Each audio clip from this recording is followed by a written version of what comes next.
My son appeared at the door that morning, demanding the money as if it rightfully belonged to him. "I need it today," he declared, as he handed me the documents for his wife's debts. 300,000 pesos. "I trust you won't let me down," he added coldly. I simply nodded, pouring him more coffee while he stared at his phone, ignoring me. 6 hours later, my bank account was empty. When they returned that evening expecting to collect the cash, they found the apartment deserted and only a piece of paper on the table. Reading it, the color drained from their faces. 3 insistent knocks sounded at the door at 7:30 that Tuesday morning. I immediately recognized who was knocking, even before checking. Ricardo, my son, only visited me unannounced when he needed something from me. I left my cup of tea on the kitchen table and walked slowly toward the entrance. Through the living room windows, I could make out his vehicle, an expensive SUV carelessly parked in the driveway. Ricardo had inherited his father's business acumen, though none of his human qualities. When he opened the door, he was already holding his phone in one hand and a brown envelope in the other. His expression, always so similar to his late father's, showed obvious tension. "Mother," he said, entering without a hug, just a perfunctory kiss. "We need to talk." Ricardo headed straight for the kitchen as if the house still belonged to him, despite having moved out more than 15 years ago. He settled into my chair, placed the envelope in front of him, and continued scrolling through his device as I followed. "Coffee would be nice," he murmured, not taking his eyes off the screen. I made the coffee automatically, a decade as a widow, and I still served the men in my family as if it were my sole purpose. As I placed the cup before him, I observed the stiffness of his hands, the pale knuckles as he typed. "Is Fernanda okay?" "The little ones?" I asked, referring to my daughter-in-law and grandchildren, whom I rarely saw. "Everyone's fine," he replied vaguely. Finally, he put his phone away and took a sip. "I'll be direct. I have a complication." I sat across from him. Time ticked slowly on the wall clock.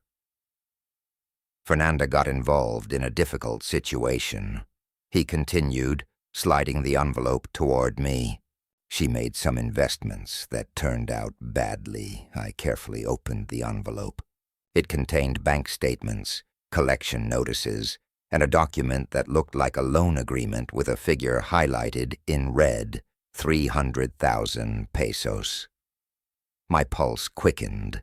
It represented practically all of my retirement savings, plus the remainder from the sale of the downtown apartment after Eduardo's death. "Ricardo," I began, feeling the dryness in my throat. "This represents almost all of my assets." He took another sip, his cold eyes finally meeting mine. "Mother, it's not as if you require that capital. You live alone in this property that's already paid off. Your expenses are minimal. You're 68 years old. Why do you keep it?" His words hit me like a slap in the face. The house was the only valuable asset he still had, even though it was registered in his name.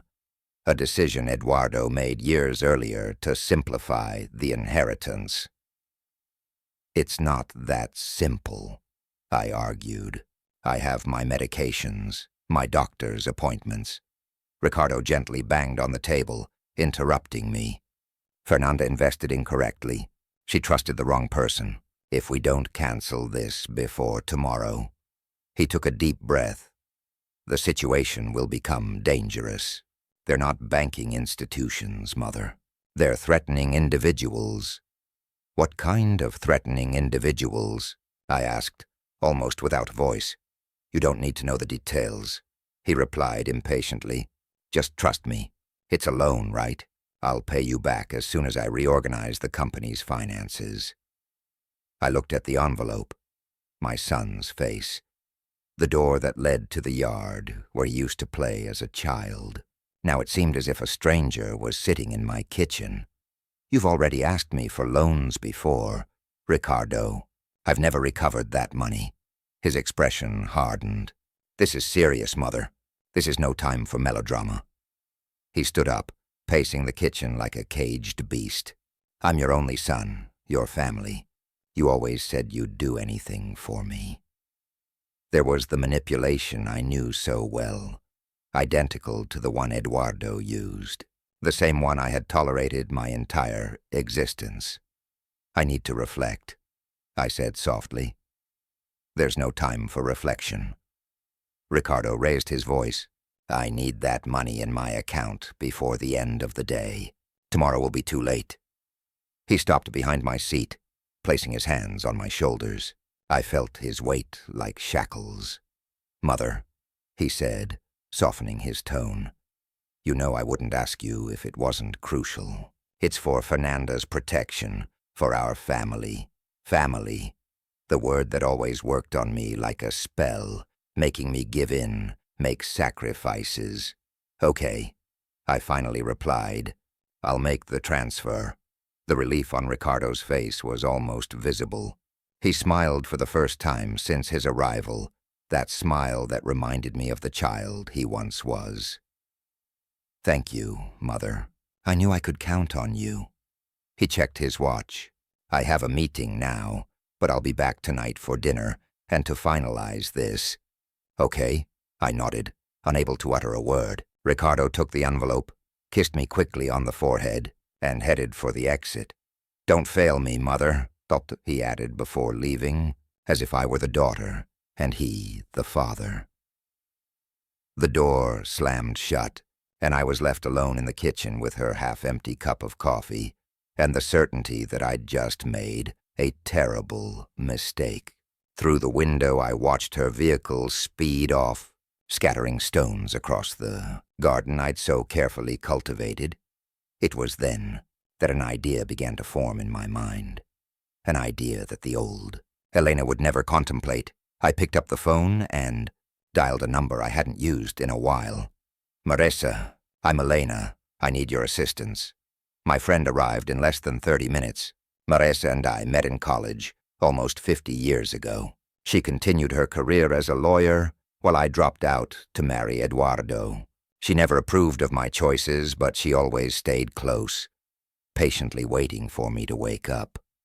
300,000. Marisa almost choked on the tea she'd poured her. Elena, that's crazy. That's your entire estate. I shook my head, feeling the weight of the truth. This isn't the first time, Marisa. Last year it was 100,000 to expand the business. Before that, 50,000 to resolve a complication with suppliers.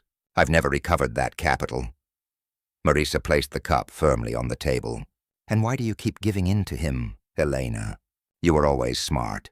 How can you not see what's happening? The question hit me hard. Why did I continue? Out of love, fear, habit? He's my son, I replied. The same automatic response. And you're his mother, not his financial institution, Marisa countered. Eduardo manipulated you for 30 years, and now Ricardo is following in exactly the same footsteps. When will this end? I looked out at the garden I'd cultivated alone after Eduardo's death. The roses were finally blooming after years of trying to grow them in unsuitable soil. Like me, they had persisted against all odds. Today? I replied, surprising myself. It ends today. Marisa stared at me, confused. What are you trying to say? I took a deep breath, feeling something break and rebuild inside me.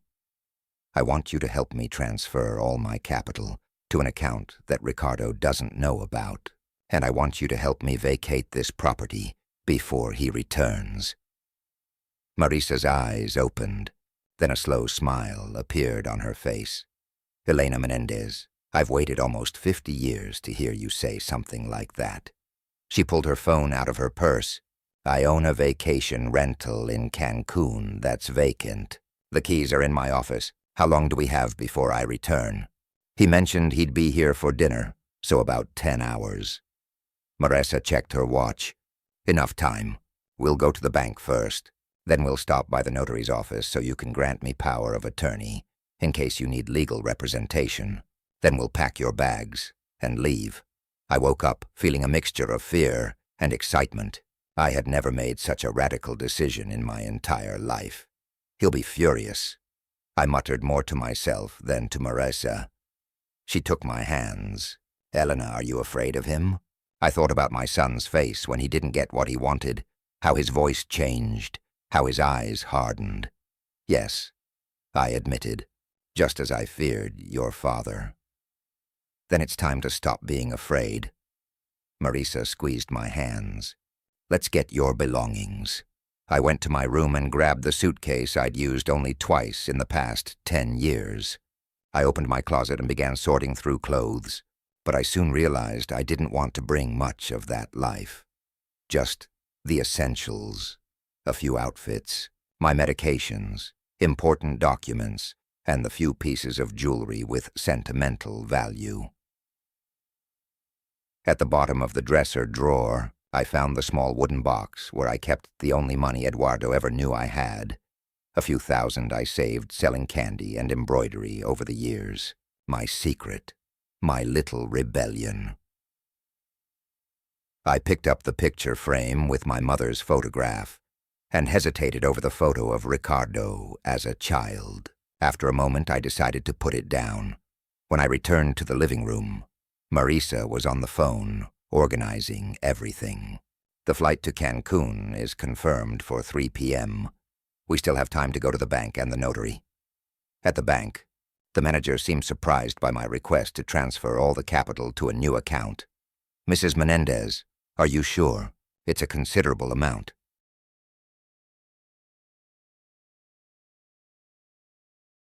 Absolutely, I replied, signing the documents. And I need this transaction not to appear on statements sent to my residential address. While we were waiting for the transfer to process, Marissa looked at me curiously. What will you leave for Ricardo? Any explanations? I thought for a moment. A note and a lesson I should have learned a long time ago. When we returned to the house, I carefully wrote on a piece of paper that I placed on the kitchen table, I'm the one who disappoints. Revenge is a dish best served cold. As I walked out the door with my suitcase, I gazed at the house that had been my prison for so many years. In the garden, the roses swayed in the breeze, free and strong, just as I would be from that day forward. Marissa's apartment in Cancun was small but cozy, overlooking the ocean. The first night, sitting on the balcony listening to the waves, I turned on my phone, only to turn it off again when I noticed 17 missed calls from Ricardo. I wasn't prepared to face him. He'll find you eventually, Marissa said, as she poured me a glass of wine. We need a long-term plan. I nodded, feeling strangely calm. I never thought I'd have the courage to do this. I always knew you had it. Marissa smiled. You just needed a boost. In the following days, my phone continued to ring. Ricardo, his wife Fernanda, even my sister Claudia, probably recruited to try to locate me. In one of the voicemails, Ricardo alternated between desperate pleas and veiled threats. Mother, please contact me. I'm worried about you. You can't just disappear like that. The house is registered in my name, remember? Think carefully about what you're doing. A week after my departure, I began rebuilding my life. I opened a new bank account, rented a small apartment near the beach, and began looking for activities to occupy my time. At 68, I had never really worked, but I discovered that my sweets and embroidery were in demand at local craft fairs.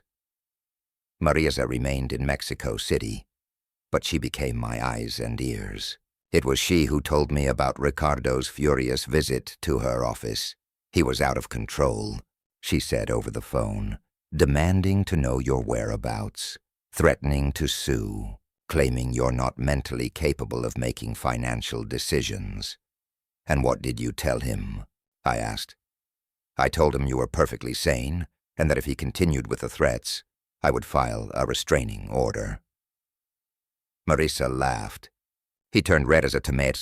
I don't think anyone had ever confronted him before. At the end of the first month, I received a formal letter from Ricardo's lawyer. He demanded my immediate return, citing concern for my mental health and threatening legal action to declare me incompetent. In the same envelope was a surprisingly humble handwritten note from Fernanda. "Elena, please come back.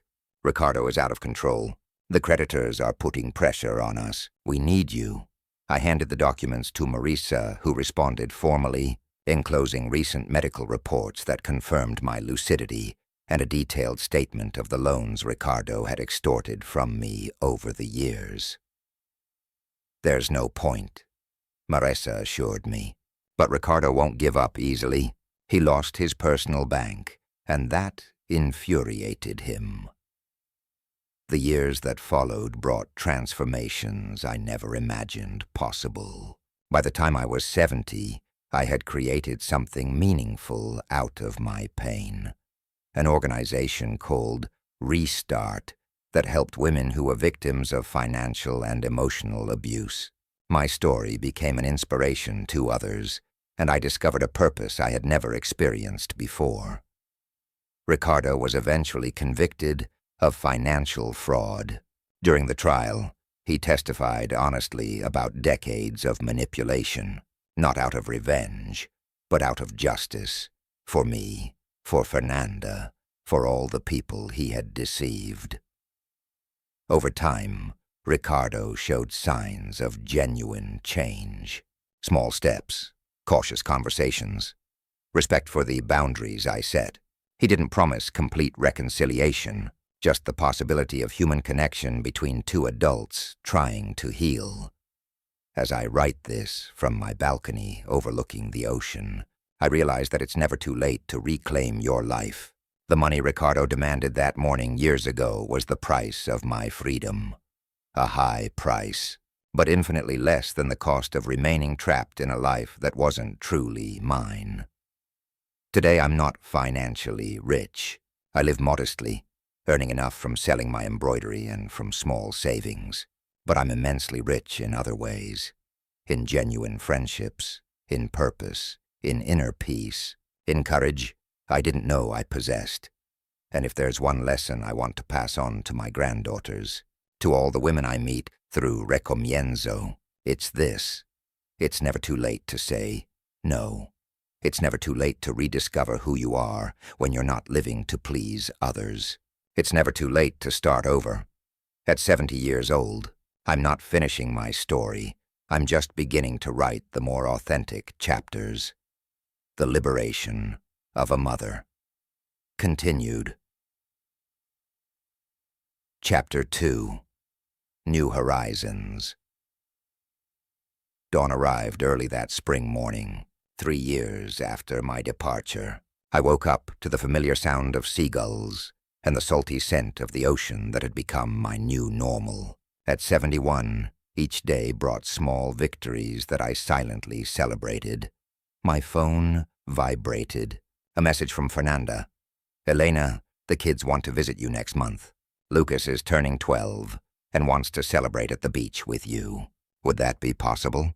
I smiled as I typed my affirmative answer. My relationship with Fernanda had evolved in unexpected ways. We were no longer simply mother-in-law and daughter-in-law united by a troubled man, but two women who had survived the same pattern of manipulation and found the strength to rebuild. That afternoon, while I was preparing new embroidery designs for Saturday's fair, I heard a knock at the door. When I opened it, I found Cristina, my new friend, and Eduardo's ex-wife, accompanied by two women I didn't know. "Elena, I hope I'm not disturbing you," Cristina began. "This is Patricia and Monica. They read about Recomienzo in the local newspaper and need to speak with you urgently." I invited the three of them in. Patricia, a woman in her 50s with shaky hands, began to tell her story while serving tea. "My brother controls our parents' entire inheritance. I signed documents years ago without reading them, trusting him. Now I've discovered he sold properties that belonged to me and kept all the money. When I confronted him, he threatened to take my children away, saying I'm an irresponsible mother. Monica, younger, in her late 40s, added her experience. My husband handles all our finances. I don't have access to our bank accounts. He gives me a weekly allowance, as if I were a child. When I asked to work, he got furious. He says it reflects poorly on him if his wife needs to work. I listened intently, recognizing in their stories the same patterns I had experienced. When they finished, I took a deep breath before speaking. The first thing you need to understand is this. What you're experiencing has a name. It's called economic abuse, and it's a form of violence. You're not crazy, you're not overreacting, and you're definitely not alone. Patricia began to cry. I thought it was my fault. My brother always says I'm too emotional to handle money. That's precisely the narrative they use. Christina chimed in. Eduardo told me exactly the same thing, that I was too sensitive when it came to finances. We spent the next 3 hours developing action plans for each of us. Marisa joined us via video call, offering free legal advice. By the time Patricia and Monica said their goodbyes, they both had a clear path. Document everything, open separate bank accounts, consult with specialized lawyers, and most importantly, begin rebuilding their financial self-esteem. After they left, Christina and I stayed on the balcony watching the sunset. There are more and more of them, she commented. Recomienzo is growing faster than we anticipated. I know, I admitted. Sometimes I feel overwhelmed. 71 isn't exactly the ideal age to be running a non-profit. Christina looked at me with a knowing smile. Elena, you have 71 years of life experience. That's exactly what these women need. Not textbook theories, but wisdom gained through pain and survival.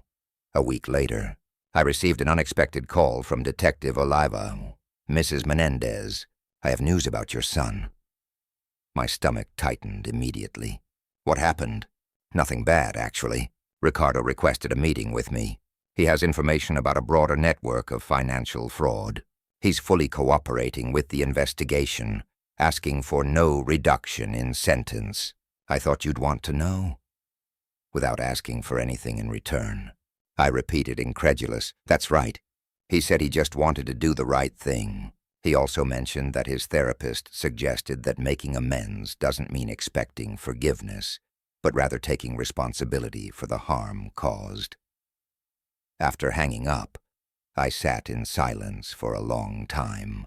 Ricardo was changing, really changing, not with pretty words or empty promises, but with concrete actions that didn't directly benefit his situation.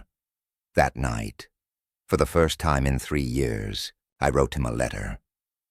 Ricardo, Detective Oliva informed me about your cooperation with the investigation. I'm not writing to congratulate you or to say all is forgiven. I'm writing because recognizing genuine change, when it occurs, is important. For a long time, I saw you as nothing more than an extension of your father, as if you were doomed to repeat his mistakes forever. I was wrong. Every person has the ability to choose a different path, no matter how deeply ingrained the patterns are. I'm proud that you're choosing responsibility over manipulation. That's an act of true courage.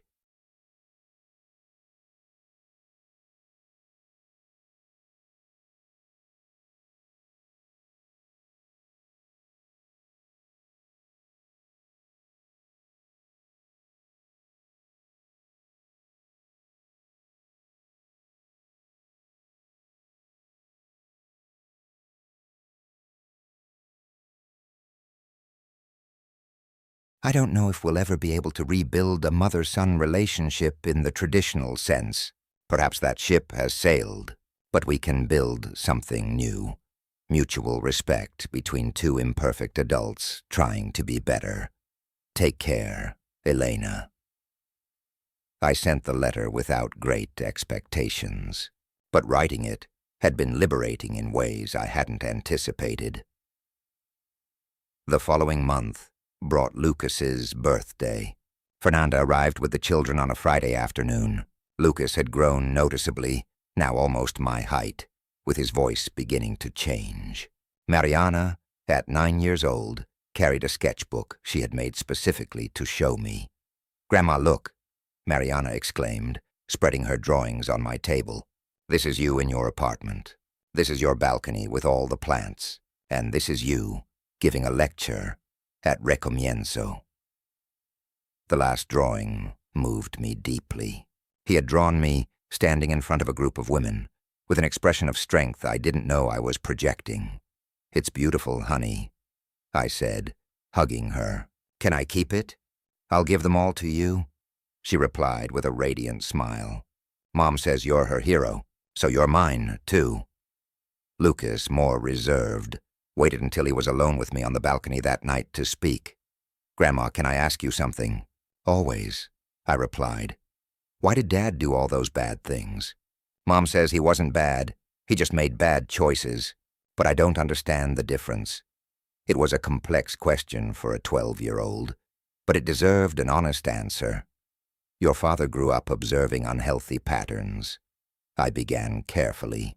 "Your grandfather, Eduardo, whom you never met, treated people, including me, as objects he could control.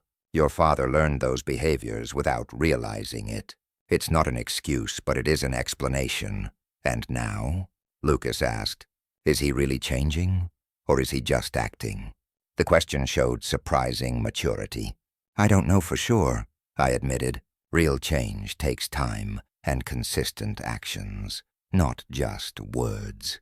That's why your mother monitors all contact between you. She's protecting you while giving you the opportunity to prove the change is genuine." Lucas nodded thoughtfully. "I received a letter from him last week. He didn't ask me to forgive him. He just asked about my interest in astronomy and recommended some books. It was strange, different. Different can be good," I said gently. "It means he's learning that love isn't shown through control or manipulation, but through genuine interest and respect." Lucas's birthday celebration was simple but joyful. I invited some neighborhood children. We organized beach games, and Marisa arrived with a telescope as a gift, a generous contribution that made Lucas's eyes sparkle. As I watched my grandchildren play in the sand, Fernanda sat next to me. "Thank you, Elena," he said quietly, "not just for this, but for everything, for showing me that it was possible to get out, to start over, to be strong." "You did the hard work," I replied. "I just showed you it was possible. I've been thinking," Fernanda continued. "I want to get more involved with Recomienzo. I have experience in accounting. I could help with financial education workshops and manage the organization's books." The proposal pleasantly surprised me. "That would be wonderful. We've been struggling with the administrative part." "And there's something else," Fernanda added. "Ricardo wrote to me requesting permission to contribute financially to Recomienzo, a small amount from his work program salary. He said he wants something positive to come out of the harm he caused." I was speechless. It was a symbolic gesture, but a significant one. "What do you think?" Fernanda asked. "I think we should discuss this with the team," I finally replied.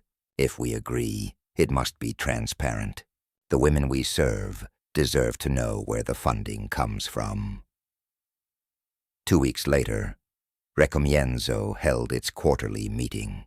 We were now a team of 15 regular volunteers, each with her own story of survival and transformation.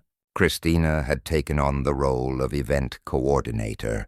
Patricia had joined after finally confronting her brother legally, and Monica was going through a divorce and beginning her own training in financial therapy. I presented Ricardo's proposal to the entire group. "I want your honest opinion," I said.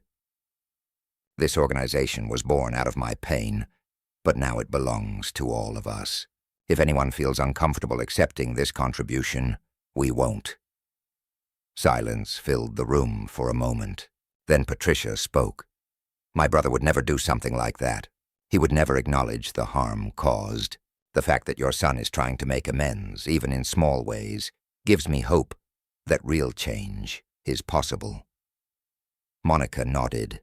"Besides, every peso I contribute is being redirected toward helping women who suffered the same kind of abuse he perpetrated. There's a poetic justice in that." Christina added her perspective. "Accepting their contribution doesn't mean forgiving or forgetting. It means allowing something constructive to emerge from the destruction. It's transforming ashes into seeds." The vote was unanimous. We would accept the contribution with complete transparency. That night, I wrote another letter to Ricardo. "Ricardo, the Recomienzo team voted unanimously to accept your contribution. I want to be clear about what this means and what it doesn't mean. It doesn't mean you're forgiven. Forgiveness is a personal process that each person affected by your actions must decide for themselves. It doesn't mean your moral debt is paid. No amount of money can make up for years of manipulation and pain. What it does mean is that we recognize your effort to take responsibility. It means we believe in the human capacity for change. And it means we will allow something positive to emerge from the pain you caused. Every month, we'll publish the source of all our donations, including yours, in our newsletter. The women we serve deserve complete transparency. I hope you continue on this path, not for recognition or redemption, but because it's the right thing to do, Elena." The months turned into seasons. Summer arrived, intense and bright. Recomienzo expanded its services, now offering not only emotional support and legal advice, but also interest-free microloans for women starting small businesses after escaping situations of economic abuse. One July afternoon, while I was reviewing microloan applications, Marisa called me with unexpected news. "Elena, are you sitting down?" "Now then," I replied, settling back in my chair. "What's going on?" "Ricardo was released to open prison. He can live outside the prison, albeit with electronic monitoring and strict restrictions. What's more, he's requested official permission to volunteer at Recomienzo." My heart started beating fast. "Work here, with us? Listen to me before you decide," Marisa continued. "His proposal is specific. He wants to facilitate workshops for men, husbands, brothers, sons, on recognizing and changing patterns of financial control. His therapist believes sharing his experience from the perpetrator's perspective could be valuable." The idea stunned me. "I don't know what to think." "You don't have to decide alone," Marisa reminded. "Bring it to the team. This affects everyone." The emergency Recomienzo meeting was intense. Opinions were immediately divided. "Absolutely not," declared one of our newest volunteers, Sophia, who had recently escaped a controlling marriage. "This place is our sanctuary. I can't imagine having the perpetrator here, no matter how much he's changed." Patricia offered a different perspective. "I understand Sophia's fear, but think about this. How many men actually listen when women talk about economic abuse? Many dismiss it. But if another man, especially one who admits to being abusive, talks about it, maybe they'll finally pay attention." Christina, who knew Ricardo through her connection with Eduardo, spoke carefully. "I propose a compromise solution. If we proceed with this, and I emphasize if, it must be completely separate from our core services. Workshops in a different location, on a different day, with no contact with our regular clients. Ricardo would have no access to our main office or information about the women we serve." After 3 hours of debate, we reached a decision. We would allow a 3-month pilot program, monthly workshops for men, facilitated by Ricardo under the strict supervision of a professional therapist in a neutral location. I would not attend these workshops. We would maintain professional and personal distance. I drafted a formal response to Ricardo's request. "Ricardo, After considerable deliberation, the Recomienzo team has approved a 3-month pilot program under the following conditions. Workshops will be held at a separate location. Without access to our main office or customer information, licensed therapist must be present at all times. Any violation of limits or inappropriate behavior will result in immediate termination. I will not be directly involved in these workshops. Our contact will remain limited. We will assess the impact after 3 months before deciding on continuation. This isn't trust. It's a carefully structured opportunity for you to contribute positively while respecting the boundaries necessary for the healing of everyone involved. Elena Menendez, Director. Recommend. The first men's workshop was held in September at a community center across town. I didn't attend, but Christina went as an observer and reported to me afterward. 11 men attended. He recounted by phone that night. Some were sent by their therapists, some by court order, some who came voluntarily after their wives threatened to leave. And Ricardo? I asked, unable to contain my curiosity. It was surprisingly effective, Christina admitted.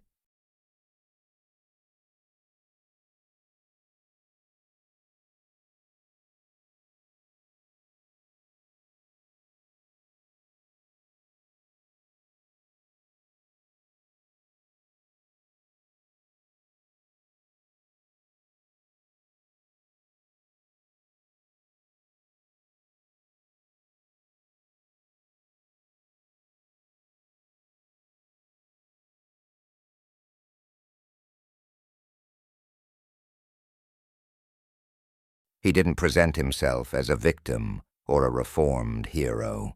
He was brutally honest about his manipulations, the psychological tricks he used, how he justified his actions. Some men saw themselves reflected in his words, and it made them visibly uncomfortable. Did he mention our family? Just vaguely, no names. He talked about manipulating older relatives to get money he didn't plan to pay back, and using family guilt as a weapon. One attendee interrupted and said he had just done exactly that to his mother the week before. He broke down in tears in the middle of the workshop. The information left me with mixed feelings. Pride that Ricardo was using his experience constructively, sadness for all the lost time, and caution because it was still too early to celebrate permanent changes. Autumn brought unexpected changes. My sister, Claudia, who had been distant since my departure, showed up unannounced in Cancun. "Elena," he said when I opened the door. "We need to talk." I invited her in with some apprehension. Claudia and I had always had a complicated relationship. She had been the rebellious daughter, while I was the obedient one. She had disapproved of my marriage to Eduardo, but after years of conflict, she simply distanced herself. I read about Recomienzo in a national magazine. Claudia began, once we were seated. "I saw your photograph. I read your story." I waited silently, not knowing where the conversation was going. "I should have helped you," she continued, her voice breaking. "When you married Eduardo, I saw the signs of control immediately, but I gave up. I thought you'd chosen that life, that there was nothing I could do." "Claudia, you can't blame yourself." "Let me finish," he interrupted. "I spent 30 years justifying my distance, telling myself you'd made your choices and had to live with them. But the truth is I was afraid that if I helped you, Eduardo would attack me too, afraid you'd reject me. So I just walked away." Tears were streaming down her cheeks now. "And then you did what I never had the courage to help you do. You saved yourself at 68, when I should have been the one there for you all those years before." I moved to sit next to her, taking her hand. "I didn't come here out of guilt," I said softly. "I came because I need you to know that what you're doing now, with Restart, is helping women I couldn't help, including myself. Claudia looked at me, confused. What do you mean? My husband controls our finances completely, she admitted. He's not violent like Eduardo, but he's subtly controlling. He always has logical reasons for why he should handle all the money. And I've allowed this for 42 years of marriage. For the first time, I saw my rebel sister for who she really was. Another woman trapped in patterns she thought she couldn't escape. Do you want help? I asked. I don't know if I'm ready to leave, she replied honestly. But I need to know that I could, if necessary. I need to know that I have options. We spent the next month working with Claudia, not pressuring her to make drastic decisions, but helping her gradually build financial autonomy, opening a secret savings account, developing job skills, building a support network, preparing for the day she might need those options. The process reminded me that my story wasn't unique. In every family, in every community, there were women navigating these same treacherous waters, and each one deserved to know they had options, regardless of their age or circumstances. December arrived with unusually cold weather for Cancun. The pilot program of the men's workshops had concluded with mixed, but mostly positive results. 3 couples reported significant improvements in power dynamics. 2 men had sought additional therapy after confronting their controlling patterns. 1 had dropped out after the first session, furious at being attacked by feminists. The Recomienzo team voted to extend the program for another 6 months, maintaining all original restrictions and limits. On Christmas Eve, I received a call from Fernanda. Elena, the kids and I want to invite you to dinner tomorrow. We're in town visiting family, and Ricardo asked permission to do a short video call to say hello to the kids. It's completely up to you if you want to be there. My first instinct was to decline, but then I thought of Lucas and Mariana, caught in the middle of this complex family dynamic. I'll be there, I replied. For the children. Christmas dinner was warm and joyful. Fernanda's family greeted me with genuine affection, grateful for the role I had played in helping their daughter escape a difficult situation. Lucas and Mariana were excited, telling me about school, friends, and interests. After dinner, Fernanda set up the video call. Ricardo appeared on the screen, noticeably different. His hair had more gray, his face more lines, but his eyes showed something I hadn't seen before. Genuine humility. Hi, Dad, the children said almost in unison. Hello, my darlings, Ricardo replied with a smile that seemed cautious but genuine. Tell me about your Christmas. I observed the interaction carefully. Ricardo asked about their lives, without trying to manipulate or control. He listened more than he spoke. When Lucas mentioned problems at school, Ricardo offered neither solutions nor criticism, only validation and emotional support. Grandma's here, Mariana eventually mentioned, turning the tablet toward me. Ricardo and I stared at each other across the screen for a long moment. Neither of us spoke immediately. Hi, Elena, he finally said, using my name instead of Mom, an acknowledgement of the change in our relationship. Hi, Ricardo, I replied. Merry Christmas, he offered. I hope you're well. I'm fine, I confirmed. I understand the workshops are going well. They're being revealing, he admitted. Difficult, but necessary. Thank you for this opportunity. We spoke for only a few more minutes before Fernanda ended the call. It was cordial, slightly awkward, but respectful. It was exactly what it needed to be. That night, back at my apartment, I sat on the balcony with a glass of wine, reflecting on the past year. I had helped more than 50 women find paths to financial self-sufficiency. I had rebuilt my relationship with my sister. I had watched my son take genuine steps toward redemption without demanding forgiveness in return. I had seen my grandchildren grow up strong and healthy in a manipulation-free environment.